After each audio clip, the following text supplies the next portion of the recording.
again. Hey guys, I am here to do my November wrap up. Dear Lord. I'm sorry, the cats are being complete lunatics right now. So I'm not going to do these books in order just because, I don't know. I want to talk about my indie press book first that I was going to do a review for and then never did. So I'm just going to do that right now at the beginning. And I am not going to show my bullet journal this time because I have not been keeping up with it, and yeah, it's just a mess right now. And y'all don't need that. I'll do an end of year stats and stuff at the end of the year. So the Indie Press Project book for the month of October that I finished in November for me was Mother of All Pigs by Mala Halasa, and this is an unnamed press book. I don't know very much about this publisher or what kind of vibe they go for. I'm sorry, the cats are really being crazy. But this book I really liked. I think I give this 4, maybe 3.5 stars. We're following a family, and just FYI, so that what I'm talking about makes a little bit more sense. The author is American, but she is Jordanian Filipina American. So I assume her father or her mother is from Jordan, and then her father or her mother is from the Philippines, and then she was kind of raised in the U.S. and then now she lives in the U.K. U.K. has nothing to do with it, but just because one of the characters has that exact same situation. So we've got a family here. Mother Fatma is the matriarch of the family, and then she's got her daughter. And then her son, daughter-in-law. Actually, technically, it's her stepson. So her sister was originally married to her husband, and then the sister passed away, and so then she stepped up and married the sister's husband. So she kind of took care of all these kids, the kids that were from her sister, and then hers. So her daughter-in-law, her stepdaughter-in-law. I'm just making this really convoluted and confusing. Basically, we're following a family that is very complicated. And the son, the oldest son that lives here in this small Jordanian town is what's it called? He's a butcher and he sells pigs. And in Muslim areas, guess what? Not really looked too highly upon. So I don't know to whom exactly he's selling the pork meat. I assume that there are some Christians around. I think that they're Christian, maybe. But either way, he has a butcher shop and he sells pork. And so that is a whole big thing that happens in this book. That's the main kind of overarching plot is how his uncle kind of tricked him into having this pig factory. The uncle is a piece of work. Then we have the cousin that comes in who is from the U.S. who's her dad is one of the sons, and he married a Filipina, so she is kind of looked down upon. I don't know if down upon is the right word, but she's definitely otherized because she is not clearly from Jordan. She is clearly also from the Philippines, visually the way that she looks. And so she's facing some discrimination and some some kind of stuff. I feel it's not too bad. I think it's mostly talk about it, how the family is kind of about that situation. So there's a lot of really, really interesting and great themes. There's also a whole section of the book that talks about one of the daughters and how she gets kind of involved in this women's group that's helping refugees from Syria. And yeah, it's just so great. And then we get a soldier that comes in that had maybe been with some terrorists, and now he's there's a lot of stuff that happened in this book, and I read it a minute ago, so I feel really bad. I do want to say that I think it was really, really well done. There's a lot of different subjects that are broached in this book, and I think they're all done really well. The only thing that I actually actively disliked is that there's this big pig that's the main pig, and we get her perspective sometimes, and I'm not a huge fan of that. So every once in a while, I just saw it. So it'll the text will go from regular font to italics, and then that's when you're getting the perspective of this pig, and that really, really irritated me because I just it's just not for me. I'm not into trying to like pretend like pigs, I mean, they obviously feel and think, but like they don't speak English. So, and like you can't know what a pig is feeling. I don't know. That just kind of like grated on me. But in general, I really did like this book and I would 100% read more. This author, I think this is her first fiction work, but she has other books titled Syria Speaks, Art and Culture from the Frontline, Transit Tehran, Young Iran and Its Inspirations, The Secret Life of Syrian Lingerie, Intimacy and Design.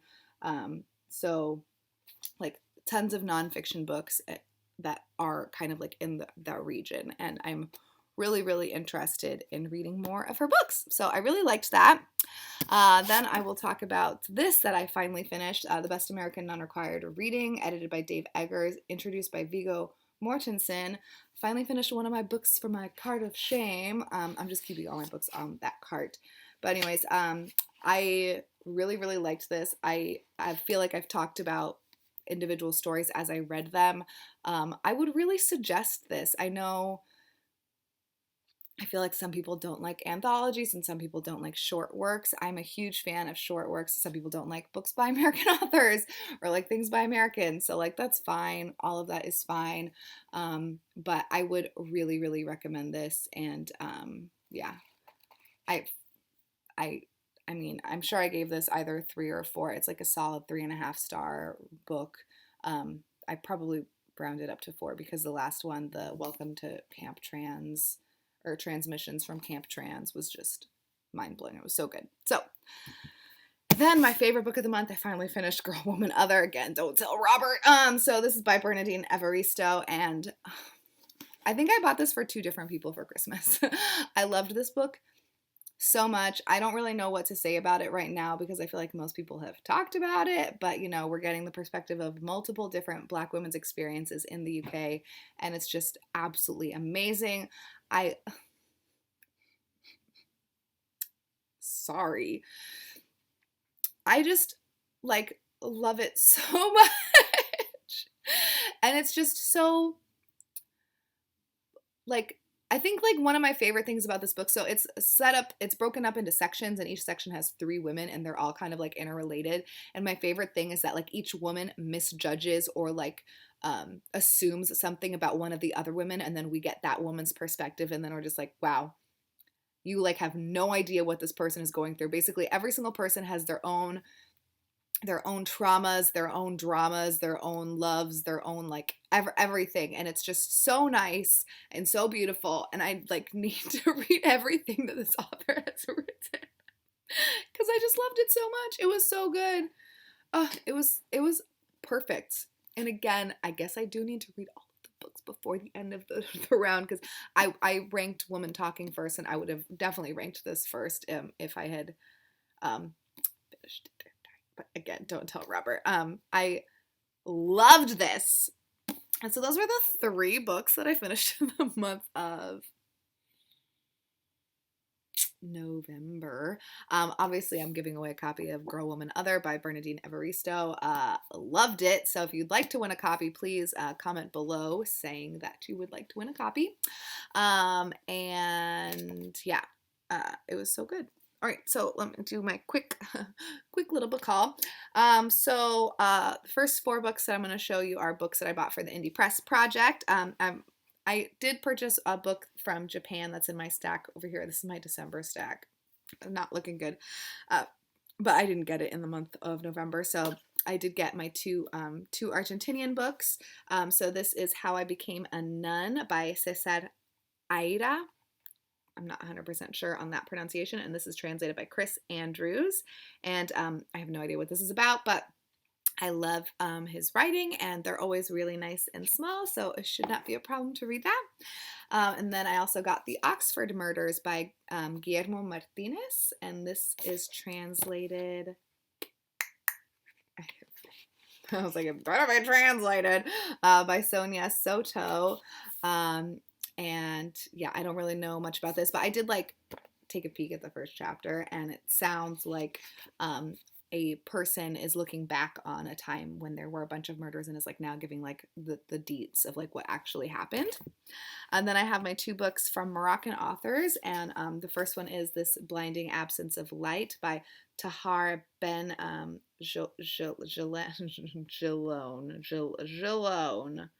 Jellin. Tahar Ben Jellin? I'm sorry. And this is translated by Linda Coverdale. And I don't know anything about this either, but this was in my like massive list of books that I want to read. And he is a Moroccan author, so that is why I got that. And then I have For Bread Alone by Mohammed Shukri. And this is translated by Paul Bowles. And I think this is the first in like a multi-series memoir situation about how, it says driven by famine from their home in the Rif, Muhammad's family walks to Tangier in search of a better life. So yeah. Ooh, dang. Oh God. Okay. This is not going to be a good time. That is rough. Okay, so those are the books that I got for for Invisible Cities project for next year. I also purchased, I always buy and I never read, I'm so bad, the short story collections from Hingston, I think it's Hingston and Olsen, which is a Canadian company. So I purchased the short story advent calendar, which again, I have not touched yet, but it's been a year and a month. But I also bought this little baby. So their books and their like everything is just so beautiful. So it's a little box, and then you open the box, and then you've got your little individually wrapped short stories. And then the first one is a intro. And so these are, I guess, science fiction. So I think they have another series that's kind of like this that I would like to purchase, but they're kind of expensive, obviously, if you can tell based on how beautiful the design is. And then you have to pay for shipping costs because it's from Canada too. So, whatever. Then I bought a book because of a viewer. I wish I could remember who it was. Someone suggested this book and I bought it. I'm so sorry that I can't remember right now. Maybe by the time that I am editing this, I will insert it, but I don't know. So that is Inferno, a memoir of motherhood and madness by Catherine Cho, and this just sounds right up my alley. I love a good memoir, and I like when women disclose difficult things because I think that we're too good at lying and pretending that we're okay all the time, even though we're all suffering. Like if we all were more open about our suffering, then maybe people wouldn't feel so alone and like that they're the only ones things are happening to. So I always appreciate when people are forthcoming and honest and open with how they're actually doing. And then I have a book that my mommy gave me. This is just a book that she had on her shelves. My mom is moving back to the Dominican Republic. I'm very, very upset, but I won't talk about it. But so she, gave me this book that was on her shelves. And this is Jean de Florette and Manon of the Springs by Marcel Pagnol. Okay. And this is translated by W.E. Van Heiningen. I think we were talking about this in my little like movie club or somewhere we were talking about it. And then I was like, oh yeah. Or maybe it was Dee Dee. I think Dee Dee was talking about it in our Roaring 20s and like our book club thing that I like have been failing at completely. That's what it was. Dee Dee was talking about this, I think. My brain is so bad. And anyways, it made me laugh because my mom, her water broke. Sorry, Mom, if I'm disclosing too much information, while she was watching this movie in the movie theater with my dad. And so, yeah, I have like a weird fondness for these stories, even though I've never experienced them personally, but like they're part of like my, birth story. So, anyways, and the next books that I have are like subscription things. So I have the Paris Review issue 235. This art I'm not a huge fan of personally, but that's okay. And then I have the Starship and the Canoe by Kenneth Brower, which, it doesn't sound. Is this fiction or memoir? Oh, it's a biography. Oh, great. Okay. Well, I'm a little bit more into it then. I was kind of worried that this was a fiction book because I feel like this kind of a title on a fiction book doesn't really sound like my vibe. But it says biography / outdoor / science. So we'll see. I'm still a little hesitant and nervous about it, but I'll give it a shot. And that's from Finney from uh, my subscription here. So, oh, and it was published in 1978, which also gives me more hope. It's like the title on the cover that, stressed me out. And then the last one that I have is my Powell's Indispensable book, and that is Leave the World Behind by Ruman Alam. And I have no idea who that is. Okay, I was like, Megan Abbott is blurbed on the back, but Carmen Maria Machado is also, and Samantha Hunt is, so I trust them. Yeah. No idea. I still, I don't know if I should keep doing this subscription. I'm not a huge fan of new releases. I don't know, but I feel like it's part of my identity as a human now, so it will be hard to let go of that. Okay, so I'm surprised that I'm only at 15 minutes right now. I must not have a lot to say today. Okay, so let's talk about the movies that I watched. I am just going to roll them in here because it wasn't that much either. Jake and I rolled into November still watching a couple of scary movies. Oh, a lot of scary movies. So we watched Halloween Town 2, Calabar's Revenge, which is a Disney movie, and it is not good at all. I gave it 2.5 stars, though, surprisingly. But, it's because of nostalgia, let's all be honest. I watched Hamilton a couple of times. Again, I just can't get enough of Hamilton, It's so much fun. I love it so much. And then we watched Pet Sematary, which I did not like either. I gave that 2.5 stars. I don't know. It just was dumb. Dumb is the wrong word, but I don't know if it's because the movie was made so long ago, but it just was not for me. And I feel kind of like weird about it because I feel like it was scary at some point, but I just did not like it. Then we watched Hell House LLC 2, The Abaddon Hotel. I feel like this isn't going to make sense because I haven't... Oh, I guess I will probably have posted my movie wrap-up for October before I post this because I'm like, I haven't done my October movie wrap-up yet. And these movies are all like sequels basically to things we watched in October. But anyways, Hell House LLC Part 2, The Abaddon Hotel was great and scary. I gave it 3.5 stars. I really am enjoying that franchise. I think there's one more movie that we have to watch, but basically I think I already forgot what happened, but in this one people are like trying to go back for a specific reason. Basically people go into this stupid house and they really shouldn't, and then things go poorly for them because it's haunted and people die when they enter the house. And it's like really creepy because of the clown that moves around, and it's all like found footagey, so it's always like a little extra creepy because of that. So then we watched the movies for our what's it called?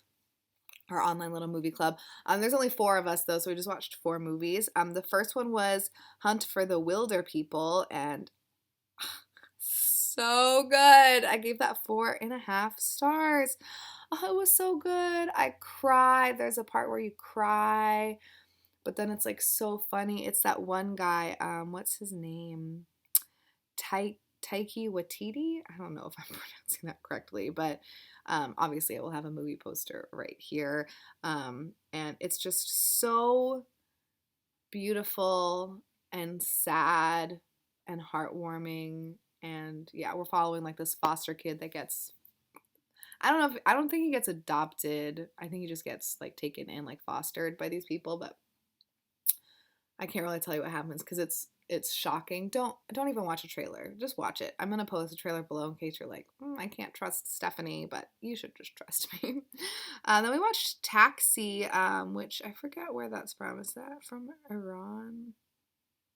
Yeah. So he's an Iranian director, and so basically the whole plot of this movie is that this Iranian director is pretending to be a taxi driver, but he's playing himself.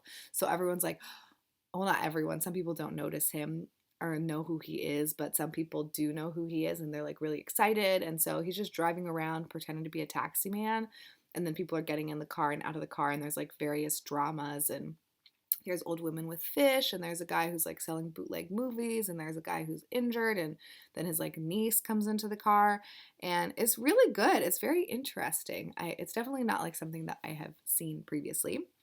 Then Nicole made me watch the half of it, which was absolute garbage, in my opinion. I gave that thing 1 star.